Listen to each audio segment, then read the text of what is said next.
So our very first story is going to center around Elon Musk. No, it is not about how SpaceX had yet another rocket explosion. It is about his time in Washington, D.C.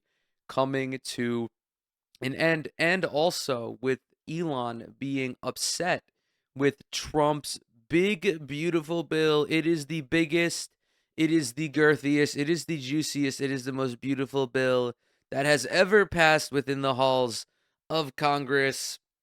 We're going to start with that because it is a much shorter report. So Elon in this interview was not Overnight. thrilled with Trump's budget bill and the Republicans' budget bill because he claims it neutralizes everything that DOGE has been doing in regards to cutting spending and eliminating waste, fraud, and abuse. This is courtesy of ABC News. Elon Musk criticizing the president's massive spending bill, said he was disappointed to see it. Let's go to Capitol Hill. Correspondent Jay O'Brien with the latest. Good morning, Jay. Yeah, Michael, good morning. President Trump has been adamant he wants Republicans united behind his mega bill, full of a laundry list of campaign promises. But one top ally is still not on board this morning, Elon Musk. Overnight, President Trump's biggest ally coming out against his recent legislative victory. I was disappointed to see the massive spending bill, frankly, which increases the budget deficit, not just decrease it, and undermines the work that the DOGE team is doing. Billionaire Elon Musk, who pledged to take a step back from politics, slamming the president's bill, which was pushed through the Republican-led House. I think a bill can be Worth noting that if 6 Democrats have not died in office over the last 13 months, this bill probably would not have passed, and that would have been a much better outcome for the American people. In this big, beautiful bill, as Trump continues to call it, there are 2 major cuts that are happening to both Medicaid and food stamps. Those 2 agencies combined will see a reduction in spending totaling more than $1 trillion. We're looking at about $880 billion for Medicaid and about another 220 billion or so for the SNAP program. That $1.1 trillion or that $1 trillion is effectively a massive tax break for the wealthy. Trump, throughout his marketing and campaigning for this bill, talks about how your current tax rates are going to sunset, which is true. However, that is entirely the doing of Donald Trump. He is looking to extend his 2017 tax cuts, which are slated to sunset in 2025 because Donald Trump thought he would be a 2-term president and that it would have been a Democrat's problem or another Republican's problem this year. As we know, that is not the case. He lost in 2020, so now he has to deal with his own foolishness. He's looking to extend these tax cuts, which will basically offer a very tiny reduction for middle and lower income earners, while, of course, the wealthy make out like bandits and run through the back door with all of the money. It could be big or it could be beautiful, but I don't know if it could be both. I don't know if a bill can be both big and beautiful. Well, I disagree. Do you know what would be a big, beautiful bill? Medicare for all. That would be big. That would be beautiful. That would be the Dua Lipa of bills to go through Congress. It would be by far the most gorgeous piece of legislation that I have seen in my lifetime and that many Americans have seen in their lifetime. Of course, that will never happen under the Trump administration because it might not even happen under a fucking Democratic administration. My personal opinion. For days, Musk has hinted at his discontent with the GOP bill, but his latest comments underscoring division within the Republican Party over their own signature legislation.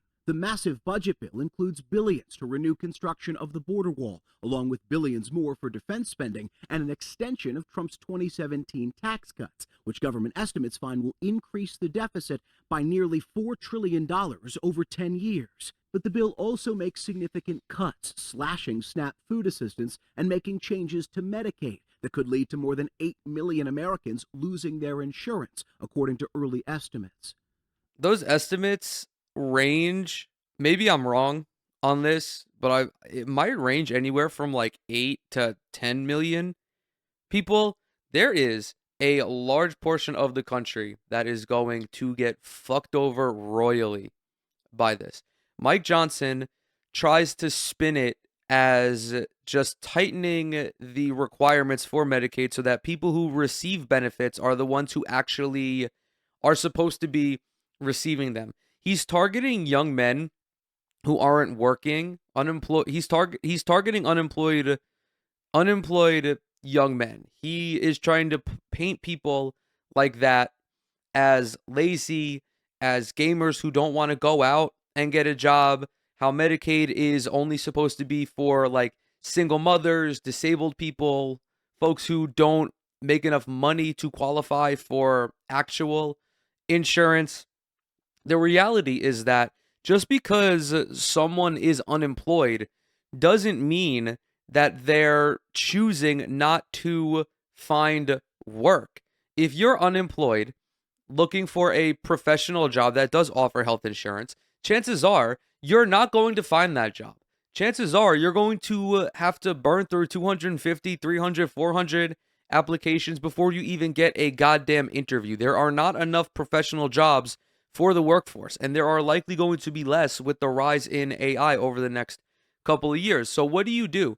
In the meantime, you try to find a way to make ends meet. You DoorDash, you bartend, you wait tables. If you work one of those jobs, you are not going to have private health insurance. Your employer is not going to afford that to you. That is when you go through Medicaid, because you, in that instance, are deserving of healthcare coverage. I believe that regardless of your socioeconomic background, regardless of your political leanings, regardless of your income level, your race, your gender, all of that, you are entitled to healthcare. The federal government should be looking to get more people on Medicaid. They should be looking to fund Medicaid further. Now, Trump's massive legislative package is now in the hands of the Senate, where Republicans are expected to make significant changes and then send it back to the House.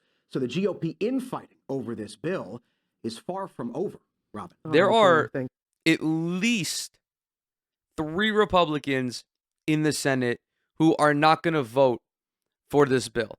One of them being Rand Paul, who routinely disagrees with Donald Trump on economic issues. His biggest issue with this bill is basically the tax hikes that are going to be levied upon lower and middle income earners.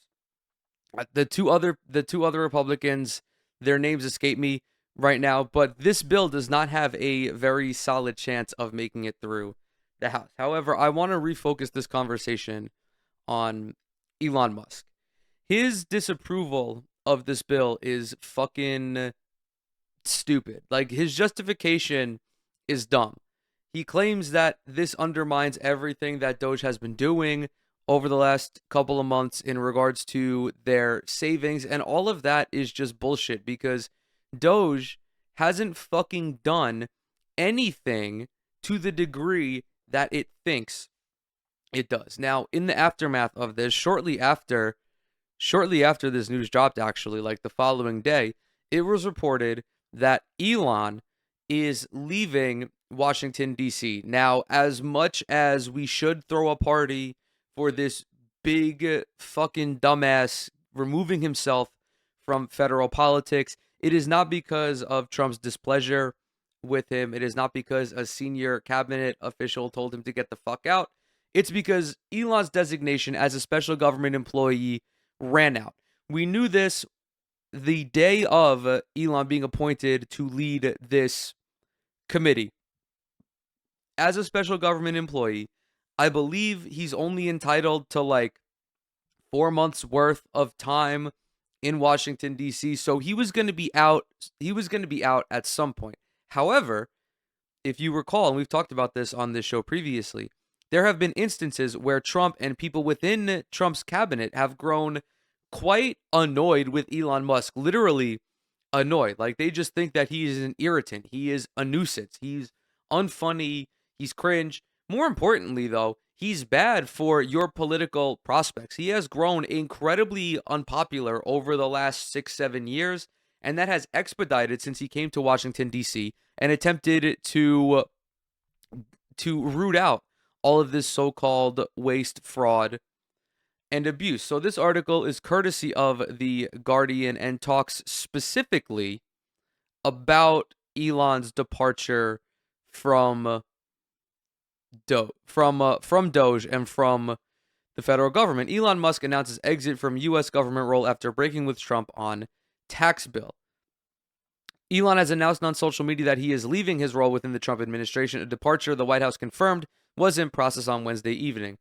As my scheduled time as a special government employee comes to an end, I would like to thank President real Donald Trump for the opportunity to reduce wasteful spending. The DOGE mission will only strengthen over time as it becomes a way of life throughout the government.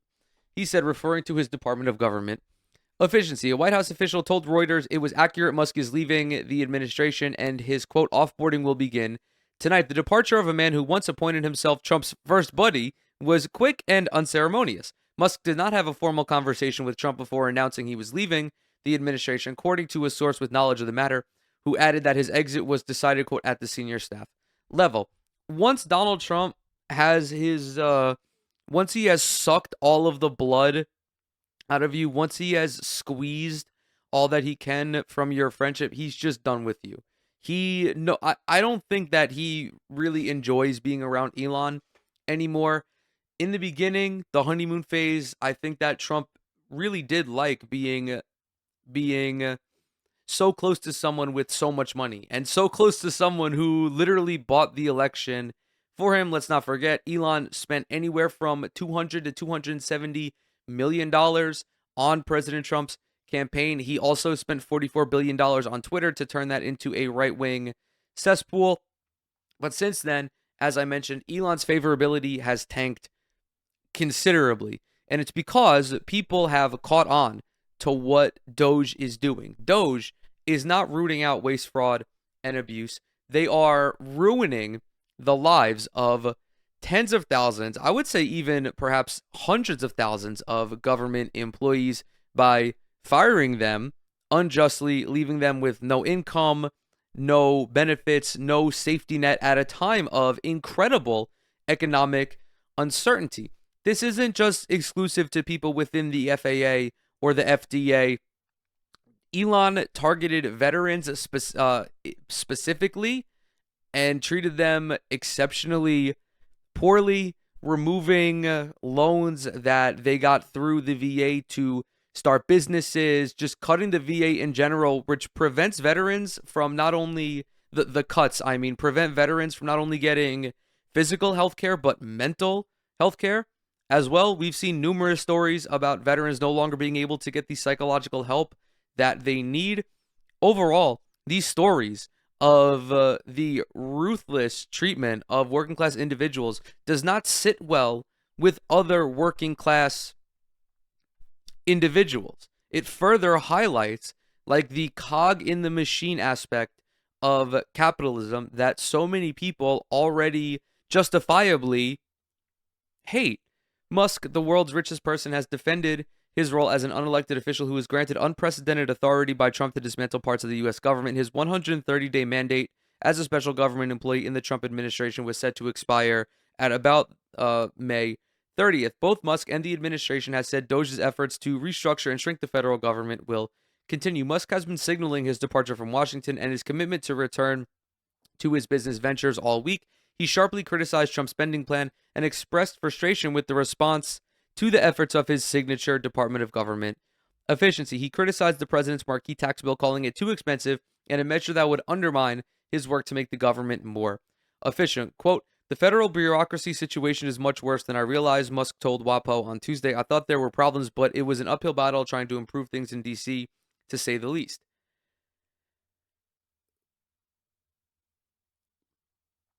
He also told the Post that DOGE had been turned into a whipping boy that was criticized for anything that went wrong in the Trump White House. Well, because they were responsible for a lot of shit going wrong within the Trump administration. Anytime DOGE did something like cut Social Security, they had to, the White House was the one responsible for putting out the fire. And also, this tracks directly back to the White House because although DOGE is not an official government agency, there is already an official government agency that does what DOGE claims to be doing. Trump still appointed Elon to be a very prominent member of his administration. If DOGE, I've been saying this since the beginning, but if DOGE actually cared about waste, fraud, and abuse and about cutting spending, the first agency they would have looked into was the Department of Defense. They would have tackled the grossly inflated military budget. They would have attempted to figure out why the Pentagon has failed like 7 audits in a row, why the Pentagon can't account for trillions of dollars, working out to nearly 2/3 of its budget. Instead, Elon went around canceling cleaning contracts or canceling like furniture deliveries that amounted to like $100,000 a piece. Musk had butted heads in private with some cabinet level officials and publicly attacked White House trade advisor Peter Navarro as a moron for dismissing Musk's push for zero tariffs between the US and Europe. There's also a little bit of beef between them over the handling of the Chinese tariff situation. Musk does a large portion of business in China, even though BYD did just recently beat out Tesla as the best-selling electric vehicle in China. Elon wants to profit as much as possible, and China is the largest consumer base on the planet, or the second largest, I guess, because now they're the second most populous country. China is a massive market for American business owners, and all of these tariffs that Trump is levying on China, going well beyond any other country, directly fucks over Elon Musk, which I don't care about. I want to see Elon Musk get fucked over, but Elon does not want to see Elon get fucked over. Musk had also recently expressed frustration to White House officials over a deal between Abu Dhabi and OpenAI, the Sam Altman-led rival to Musk's own AI company. Musk had previously tried to derail the deal unless his company was included in it, the Wall Street Journal reported. The billionaire's recent disillusionment with politics was also influenced by the failure of his Wisconsin judicial candidate, despite Musk spending $25 million on the race. Elon is just a baby. He is a thin-skinned clown. He does not like electoral politics because he is not built to be in electoral politics. If you are a public servant, if you are somebody who is you are a front-facing official in politics, even if you're someone like myself, you're just on camera talking about politics, you have to be able to deal with people being mean to you. This is the reality of the situation. People comment mean shit on my videos all the time, and I am a small-ass YouTube creator. Like, people routinely call me stupid. They call me dumb. I had someone who say I look like I can't bench press my own weight. You have to be able to deal with this stuff. Elon is a fucking baby. He's been babied his whole life. He's been babied by his family. He's been babied by the economic system of capitalism. He has no ability to deal with criticism from anybody. Trump and DOGE managed to cut nearly 12% or 260,000 of the 2.3 million strong federal civilian workforce, largely through threats of firing, buyouts, and early termination offers. A Reuters review of agency departures found Musk's political activities have drawn protest, and some investors have called for Musk to leave his work as Trump's advisor and manage Tesla more closely. Tesla has been getting absolutely hornswoggled since Donald Trump won the election back in November. The last time I checked, I'm actually going to pull it up right now. Oh, well, it appears that Tesla has actually rebounded over the last 6 months, which is very interesting because at one point they were down like 50%, I think. I mean, year to date, they're down 4%. So the stock has rebounded quite considerably, surprisingly. But again, all of this coincides with the recent news about Trump's tariffs being struck down or being altered or whatever. I do know that in particular Tesla's earnings call. Oh yeah, here's the chart, by the way. 6 month. This is the last 6 months. This is year to date. But I know that Tesla's earnings calls were not particularly noteworthy, and also like the damage that is being done by Elon to the brand. I mean, the Cybertruck effectively being like the Nazi mobile. This is anecdotal, but I've seen multiple instances of bumper stickers that say I bought this before. Elon went crazy. Having spent nearly $300 million to back Trump's presidential campaign and other Republicans last year, he said earlier this month he would substantially cut his political spending. I think I've done enough, he said at an economic forum in Qatar. While Musk had told Trump's advisors this year he would give them $100 million, he would give $100 million to groups controlled by the president's team before the 2026 midterms. The New York Times reported the money had not yet come as of this week. To close out on DOGE, DOGE was largely a waste of time. If we go to the DOGE website, which I'm not going to do, they will tell you that they have saved $175 billion, which works out to $1,000 per taxpayer. That number is grossly overestimated by some researchers and by some think tanks. I have an article here by CBS on my phone. It says that the actual estimate is more closer to $80 billion. That is courtesy of Nat Malkus, a senior fellow at the American Enterprise Institute. He says, quote, they are overestimating contracts by a factor of 2. There is also the potential that DOGE is accounting for the total value of a contract it cancels and not the leftover amount of the contract because the contract had already been paid. So let's say that they cancel a contract for $30 million, or they cancel a contract that in totality was worth $30 million. They will include that in the savings despite the fact that that contract has already been paid out. Regardless, DOGE has fucking done nothing. $170 billion is less than 10% of federal spending. And the majority of that spending comes in ways that actually contribute to like to necessities like cancer research. They think that cutting the administrative overhead or cutting the janitorial staff at a research center is saving money when in reality it just fucks up medical research because the labs are dirty and they don't have the appropriate equipment. DOGE was a tremendous waste of time. The federal government already had auditors in place and methods in place to make sure that fraud was not being committed, whether that be through the office of what is it like the office like there was an accountability office. I forget the actual name, but there were also inspector generals who were responsible for overseeing all of these agencies. And of course, what did Elon do? He fucking fired all of those people.